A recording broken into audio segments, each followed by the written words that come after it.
चलिए दोस्तों, फाइनली जब से ये नोटिस आया है तब से बहुत सारे छात्र जो है डरे हुए हैं। बहुत सारे भाई हमारे का मैसेज आ रहा है कि भैया इस नोटिस को लेकर के आखिर क्या कहा जा रहा है, हमें पूरा अपडेट दे दीजिए। बतला दें दोस्तों कि कल 25 नवंबर को आप लोग का एएलपी का सीबीटी 1 का एग्जाम चालू हो चुका था और कल ही आप लोगों का शाम के टाइम में ये अपडेट आयोग के द्वारा जारी किया गया है। तो इस नोटिस के बारे में अभी हम लोग सभी पॉइंट्स को पढ़ेंगे कि आखिर जो है यहाँ पर एनालिसिस को क्यों बंद कर दिया गया और यहाँ पर शिक्षक, छात्र या फिर कोई भी अन्य व्यक्ति हो, ये सभी पर अब एक्शन जो है आने वाले समय में लिया जा सकता है, आप लोग को बतला दें।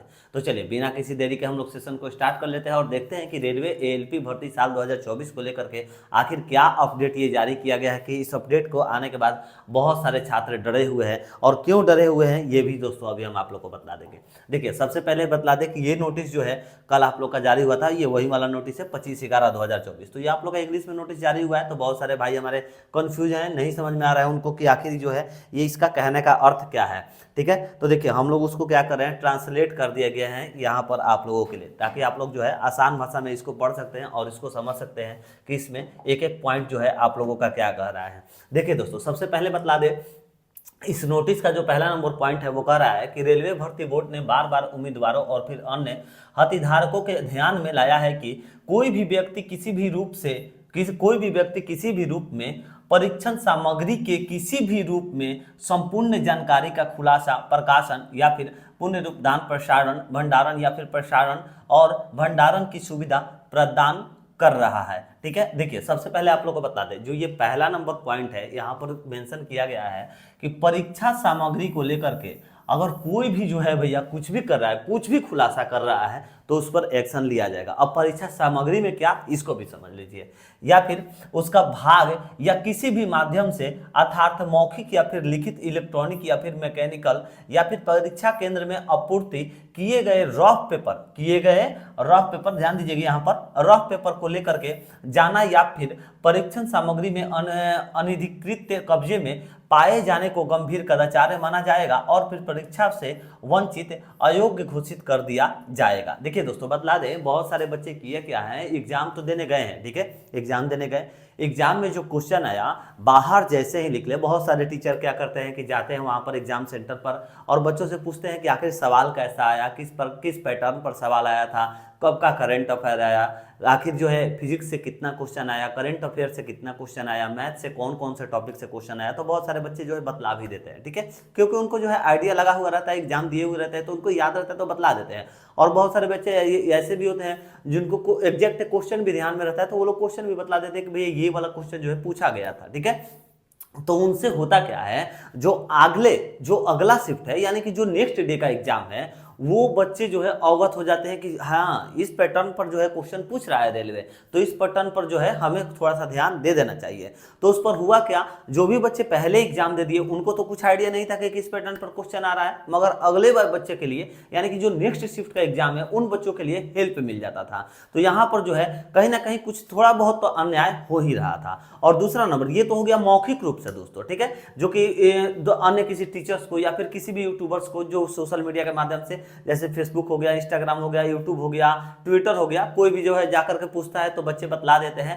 तो अब जो है आप लोगों को दोस्तों नहीं बतलाना होगा, क्योंकि इससे जो है ना अनफेयर वाली बात हो जा रही थी। नेक्स्ट शिफ्ट में बच्चों को जो है हेल्प मिल जाता था और बहुत सारे बच्चों को यहाँ पर जो है नॉर्मलाइजेशन में भी दिक्कत देखने को मिल रहा था। ठीक है ना, तो इन सब चीजों को लेकर के एक्शन लिया गया। और दूसरा चीज और बतला दे, यहाँ पर आप लोग का मेंशन किया गया है कि रफ पेपर को ले जाना, ध्यान में रखिएगा दोस्तों, रफ पेपर को ले जाना या फिर परीक्षण सामग्री के अनधिकृत कब्जे में पाए जाने के लिए गंभीर कदाचार माना जाएगा। देखिए बहुत सारे बच्चे करते क्या है ना, एग्जाम में जाइएगा तो रफ पेपर मिलेगा, आप लोगों को कलम मिलेगा कि भैया आप आसानी से रफ कर सकते हैं, क्वेश्चन को सॉल्व कर सकते हैं और अपना जो है जवाब उसके बाद कंप्यूटर पर अपना ऑप्शन जो है सिलेक्ट कर सकते हैं।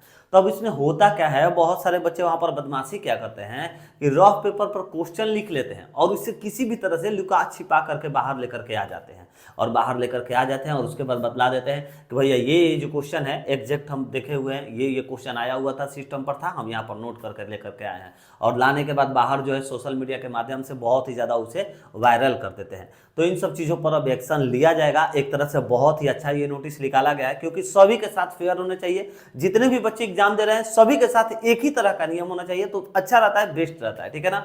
तो अब आगे से आप लोगों को ध्यान रखना है दोस्तों कि कभी भी आप लोगों को रफ पेपर वगैरह अंदर से नहीं लेकर के आना है। ये तो पहले भी आप लोग का इलीगल था, मगर अब आप लोगों पर कार्रवाई किया जाएगा और यहाँ पर सख्त कार्रवाई किया जाएगा, क्योंकि आरआरबी के द्वारा ये नोटिस आप लोग का जारी किया गया है।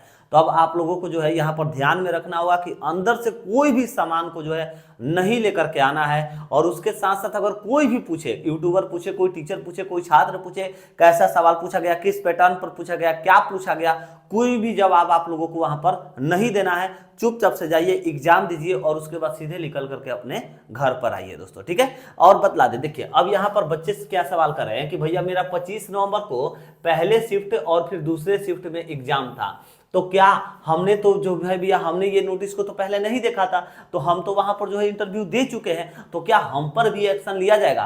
तो दोस्त आयोग इतना पागल नहीं है। आयोग भी को भी समझ में आ रहा है कि हम जो है नोटिस जारी किया है शाम में, तो सुबह वाले बच्चे गलती कर दिए हैं, तो चलिए अब गलती कर दिए हैं उन पर थोड़ी ना एक्शन लिया जाएगा, ऐसा तो बात नहीं है, ठीक है। हाँ, उन पर एक्शन जरूर लिया जाएगा जो कि रफ पेपर पर लिख करके और आकर के बाहर वायरल किए, उन पर तो एक्शन लेना एकदम जायज है। उन पर एक्शन जो है लेना चाहिए भी, रेलवे को एकदम 100% लेना चाहिए। मगर यहाँ पर जो भी बच्चे शिफ्ट 1 और शिफ्ट 2 में जो है बाहर आकर के एग्जाम एनालिसिस दे दिए हैं, बतला दिए हैं कि हाँ भैया इस प्रकार से क्वेश्चन पूछा गया था, इस पैटर्न पर पूछा गया था, उनको डरने वाली बात नहीं है भैया। आप लोग पहले गलती किए हुए हैं, ये नोटिस आयोग के द्वारा बाद में जारी हुआ है, तो आप लोगों को इतना जो है डरने वाली बात नहीं है। क्योंकि देखिए अब आप लोग जिस भी व्यक्ति को इंटरव्यू दिए थे, अब उनको ढूंढ करके तो आप लोग वीडियो नहीं डिलीट कर सकते हैं, आप तो उनको पहचान भी नहीं रहेंगे कि कौन से चैनल वाले को आप इंटरव्यू दिए हुए हैं। हाँ चलिए, गलती हुआ है, आपसे भी मानना चाहिए इस बात को, मगर आयोग को भी समझना चाहिए कि जो पहले शिफ्ट वाले हैं, दूसरे शिफ्ट वाले हैं, उस वक्त नोटिस नहीं निकाला गया था, तो उस वक्त वाले बच्चों पर एक्शन नहीं लेना चाहिए हमारे देखने से। आगे से हाँ जो भी व्यक्ति करे उन पर एक्शन लेना चाहिए, उन पर कानूनी कार्रवाई भी होनी चाहिए, ठीक है। अब आगे बढ़ते हैं, बात करते हैं अब हम लोग यहाँ पर दोस्तों सेकंड पॉइंट पर। यहाँ पर क्या कर रहा है कि आरआरबी के संज्ञान में आया है कि कुछ व्यक्ति सोशल मीडिया के माध्यम से उपयुक्त गतिविधियों में लगे हुए हैं, यूट्यूब, ट्विटर, फेसबुक और फिर इत्यादि। बहुत सारे ऐसे बच्चे हैं जो कि बोले ही, हम आप लोग को अभी पहले ही बताया कि सोशल मीडिया के माध्यम से वायरल कर देते हैं, तो ये तो गलत बात है, नहीं करना चाहिए, ठीक है ना। तो अच्छा किया है, रेलवे ने भी अच्छा किया, कोई बात नहीं। वैसे एसएससी ने भी जो है एग्जाम एनालिसिस पर बैन लगा दिया है, कोई भी जो है एसएससी के एग्जाम सेंटर पर जाकर के जो है एनालिसिस करके नहीं डाल सकता है वीडियो, उन्होंने भी बैन लगाया। तो यहाँ पर आरआरबी के भी द्वारा जो है अपडेट निकाल दिया गया, ठीक ठाक ही है। ऐसे उम्मीदवारों या फिर इनमें शामिल व्यक्तियों या फिर व्यक्तियों के खिलाफ में नियमों के अनुसार अनुशासनात्मक और फिर कानूनी कार्रवाई की जाएगी, और यदि आवश्यक हो तो ऐसे मामलों की सूचना पुलिस को भी दी जाएगी, ठीक है ना। यानी कि वही बातें हैं, आप लोगों पर अब लीगल एक्शन लिया जा सकता है। तो दोस्तों हड़बड़ाने की बात नहीं है, हम बार बार बोल रहे हैं अगर आप लोग मौखिक रूप से किसी को बतलाए हैं पहले शिफ्ट और दूसरे शिफ्ट वाले, तो टेंशन मत लीजिए। मगर अगर आप लोग दोस्तों लिखित रूप से अगर कुछ वायरल किए हैं, तो जाहिर सी बात है आप लोग पर एक्शन लिया जाएगा ही जाएगा, क्योंकि ये तो पहले से भी नियम है दोस्तों कि आप लोगों को कोई भी चीज़ें जो है अंदर का वायरल नहीं करना है। हाँ, मौखिक रूप से अगर आप किसी को एनालिसिस दे चुके हैं ये 2 शिफ्ट वाले, तब आप लोगों को टेंशन नहीं लेना है, जाने दीजिए, कोई बात नहीं, ठीक है। आयोग भी यहाँ पर समझ रहा है बात को, हम जहाँ तक समझने की कोशिश करें, आयोग को भी मालूम है कि हाँ भाई बच्चों से गलती हुआ है, क्योंकि पहले भी बच्चे दिए हुए थे। ये नोटिस आयोग को जो है थोड़ा पहले और जारी कर देता तो ज़्यादा बेस्ट होता। जैसे मैं कल अगर जैसे 25 तारीख को 25 नवंबर को आप लोग का एग्जाम जैसे यहाँ पर चालू हो रहा था, तो 24 नवंबर को ही ये नोटिस जारी हो जाता, तो हमारे देखने से बहुत ज़्यादा बेस्ट रहता, काफ़ी अच्छा रहता। मगर जो है थोड़ा सा लेट जारी हुआ है, चलिए उसमें कोई बात नहीं। मगर अब आगे से सतर्क रहिएगा, ऐसा कुछ भी आप लोग का एनालिसिस नहीं करना है, किसी भी टीचर, किसी भी यूट्यूबर, किसी को भी नहीं बतलाना है दोस्तों, दिमाग में बैठा लीजिए, ठीक है। चलिए, जो भी अपडेट था आप लोग के सामने दोस्तों प्रस्तुत किया। आशा करते हैं कि आप लोग का सारा डाउट जो है यहाँ पर क्लियर हो चुका होगा, ठीक है। अगर अभी भी मन में कोई डाउट है, कोई भी क्यूरी है, तो आप लोग कमेंट करिएगा, हम आप लोग को जरूर से जरूर रिप्लाई देंगे दोस्तों। मिलते हैं नेक्स्ट वीडियो में एक नई इन्फॉर्मेशन के साथ। चैनल पर दोस्त नए विजिट किए हैं तो सब्सक्राइब करने के साथ साथ बेल आइकन भी जरूर दबा दीजिएगा दोस्तों।